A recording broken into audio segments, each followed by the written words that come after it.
Terima kasih pemirsa Anda kembali bersama kami, saya Prisa Sampodatu dan rekan saya. Wiki Adrian dan kali ini kami akan membahas mengenai Tema yang sangat menarik tentunya ya, guru ini properti impian dengan mudah dan praktis lewat startup. Sudah tersambung melalui video conference ada Mbak Josephine Petra Lovensa, beliau adalah founder dan CEO dari Secha Home. Apa kabar Mbak Josephine? Halo, kabar halo, baik. thank you sudah join. Baik, Thank you for inviting me. Ya, Mbak Josephine, ini kalau dari pengamatan Anda apa saja sih kendala saat masyarakat ingin membeli rumah? harga nomor satu Wiki. Oke, yang pertama pasti harga ya, karena sekarang kan kayaknya harga rumah udah nggak kayak zaman dulu ya, yang 1 M tuh rasanya kayak lihat rumah Indosiar yang besar. Sama selain itu adalah kebanyakan kan orang sehabis beli rumah itu kan harus furnish ataupun kalau dia beli rumah second harus direnovasi. Jadi masalah terbesarnya selain rumahnya udah kebeli adalah gimana bikin rumah itu move in ready. Jadi I think that's the biggest problem yang ada sekarang di masyarakat.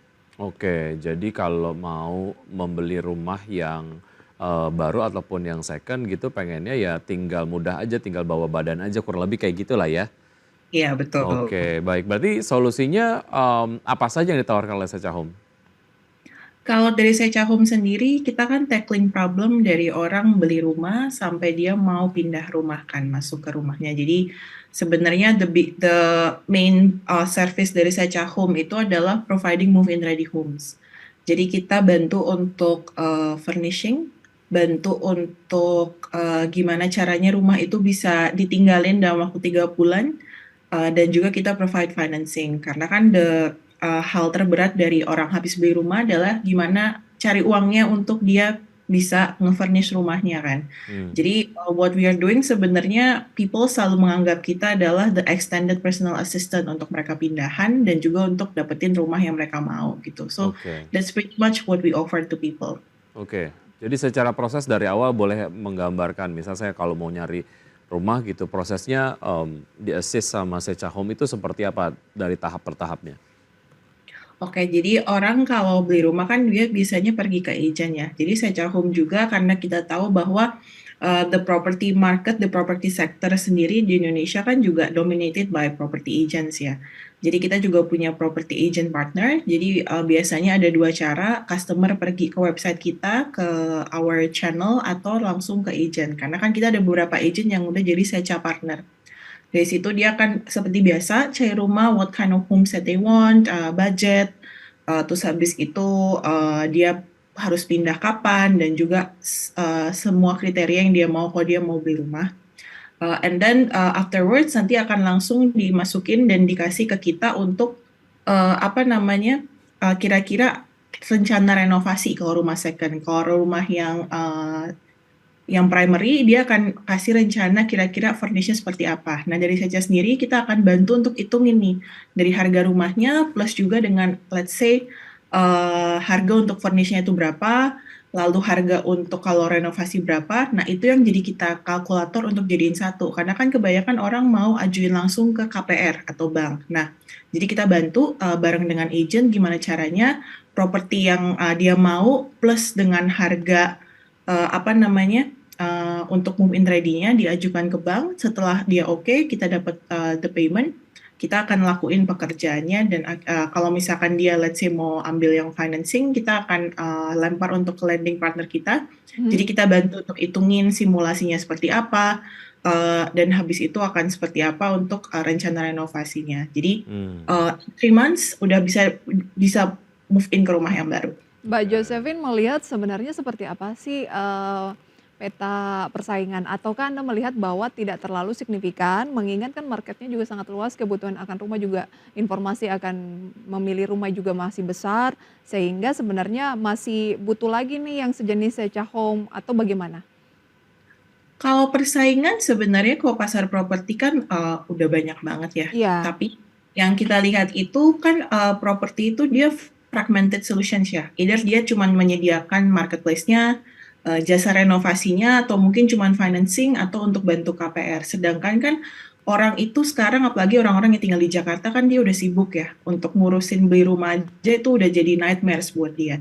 Jadi sebenarnya Secha Home itu kita tidak melihat kita compete dengan pemain yang lama, tapi kita malah membantu untuk gimana caranya membantu mereka dapat leads juga dan membantu kita untuk streamlining the process gitu untuk customer. Jadi kita lebih lihatnya the competition is there, but kalau Secha Home sendiri kan produk kita ada dibagi ya. Jadi ada pre-purchase, purchase, dan post-purchase. Jadi sebenarnya sama partner yang udah ada kita bisa kerjasama di setiap bagian itu. Jadi Kolaborasi ya. ya the collaboration. Jadi we never really see that kind of thing as a competition sebenarnya. Mulai dari pembelian, renovasi, apalagi Mbak? Financing, pendanaan. Oke. Indonesia Oke. kan suka di situ ya. Baik, soal pendanaan, apakah memang mitra yang diajak kerjasama di platform Secha Home ini adalah perbankan atau ada lending partner yang lain dan gimana sama bunganya, bersaing nggak? Kalau sekarang sih kita masih untuk sama lending partners ya. Kalau bank kan agak complicated ya, cuman kita lagi on the process untuk integration lebih untuk kita channeling KPA-nya dia khusus untuk renovasi sama juga untuk KPR. Kalau sekarang bunganya bersaing karena kan kita masuknya untuk unsecured lending ya, bukan lending yang kalau kebanyakan orang kalau mau renovasi atau pinjem yang untuk harga untuk yang lebih besar plafonnya kan dia butuh untuk kasih jaminan. Sedangkan kita kan dilihat karena di-assess dari credit scoring orangnya dan juga kita ngelihat dari project renovasinya gitu. Jadi sebenarnya nggak perlu untuk apa namanya susah gitu karena kita juga mengutamakan pinjaman yang memang sesuai dengan rumahnya itu akan direnovasinya seperti apa. Karena Oke. kan kebanyakan sekarang orang itu oke, misalkan dia ambil KTA atau misalkan dia ngambil dari pinjaman lain. Misalkan let's say pentopin 100 juta ya.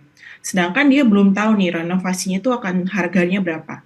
Nah, itu kan sebenarnya jadi satu hal yang juga let's say kesulitan untuk customer dan juga untuk lending partner karena jadi ada default rate yang tinggi. Karena kan kalau renovasi kita tahu konstruksi kerjanya pasti ada tambah karena itu kan dia baru pinjem terus dia baru bikin sama kontraktor. Nah, itu kebanyakan yang kita jembatani. Jadi kalau sama kita langsung kita keluarin RAB-nya. RAB-nya itu yang akan dijadiin basis untuk dia mengajukan pinjaman. Berarti tidak ada lagi nanti tambahan ini itu ternyata yang tidak kita apa ya, tidak kita hitung dari awal itu semua sudah include nanti ya. Jadi lebih apa ya?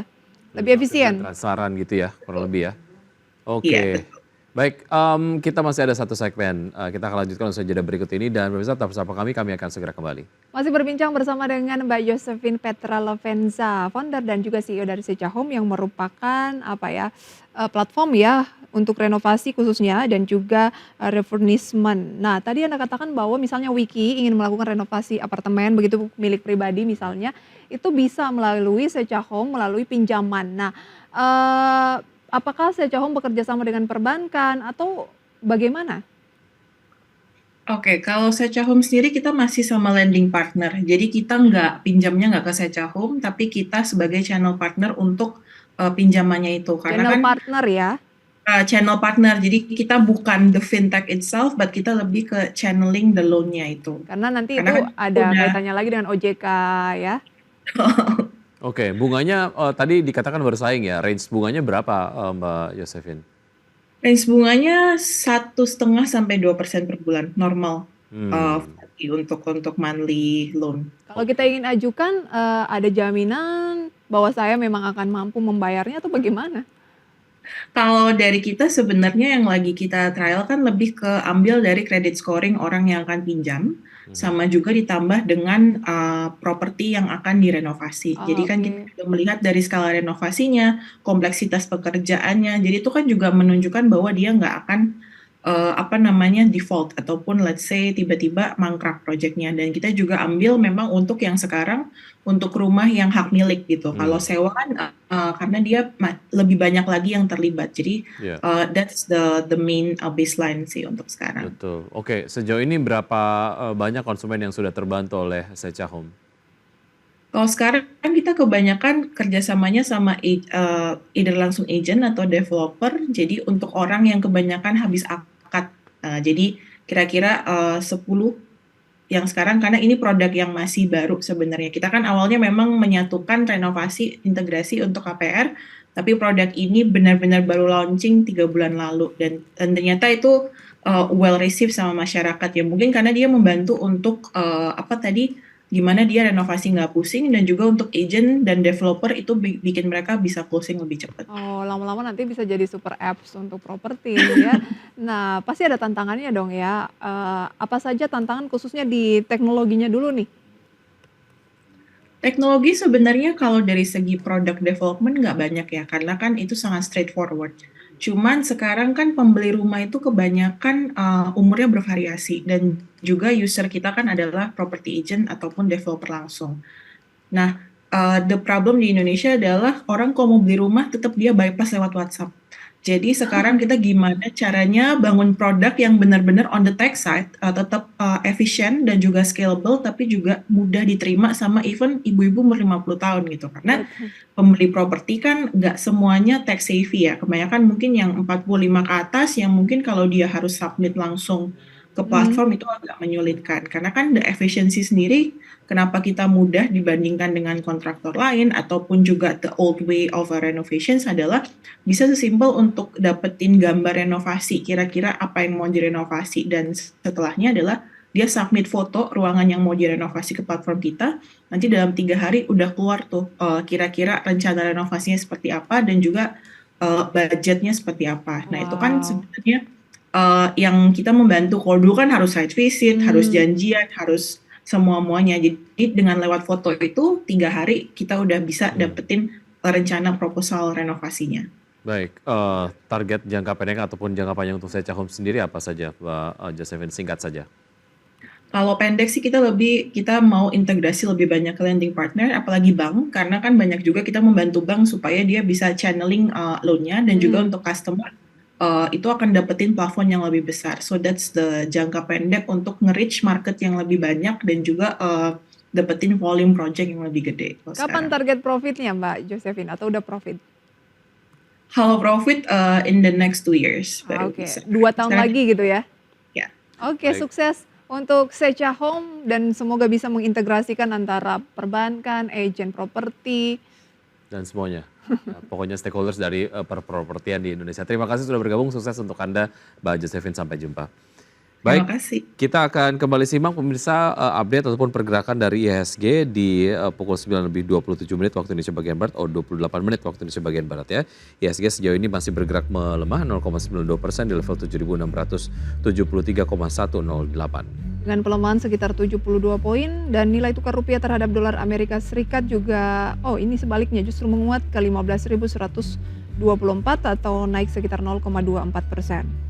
Berikut deretan saham-saham pemirsa yang menjadi gainers based on value, antara lain ada Merdeka Cooper masih bertahan sejak pembukaan pukul 9 tadi dengan kenaikan sekitar 2% di 2.640, Pani atau Pantai Indah Kapuk 2 TBK naik 2% di 12.050. Ada PYFA, Antam, BSBK, ADMR, Toba, CTRA, MAPI dan juga PNLF. Saham-saham berbasis emas hari ini juga mendominasi ya, MDKA dan Antam. Tahap losers ada BBCA, Bank Mandiri, kemudian juga ada AMMN, Telkom, Brand, BBNI, Astra Internasional, SMIL, TPI, TMG. Ya, 7 diantaranya ini adalah saham-saham market cap terbesar di bursa, jadi wajar ketika IHSG turun hampir 1% pada pagi hari ini ya. Demikian review singkat pemirsa, market sampai dengan pukul 9:29 waktu Indonesia Barat, dan tidak terasa sudah 90 menit juga kami menemani Anda dalam Power Breakfast. Ya, semoga pembahasan hari ini dapat menjadi referensi dan sumber informasi untuk Anda. Tetap perbarui informasi Anda hanya di IDX Channel, your trustworthy and comprehensive investment reference. Dan jangan lupa untuk menyaksikan program Market Review yang akan tayang pukul 10 waktu Indonesia bagian Barat. Karena urusan masa depan harus terdepan pemirsa, aku investor saham, saya Prisa Sombodatu. Oke Adrian, sampai jumpa.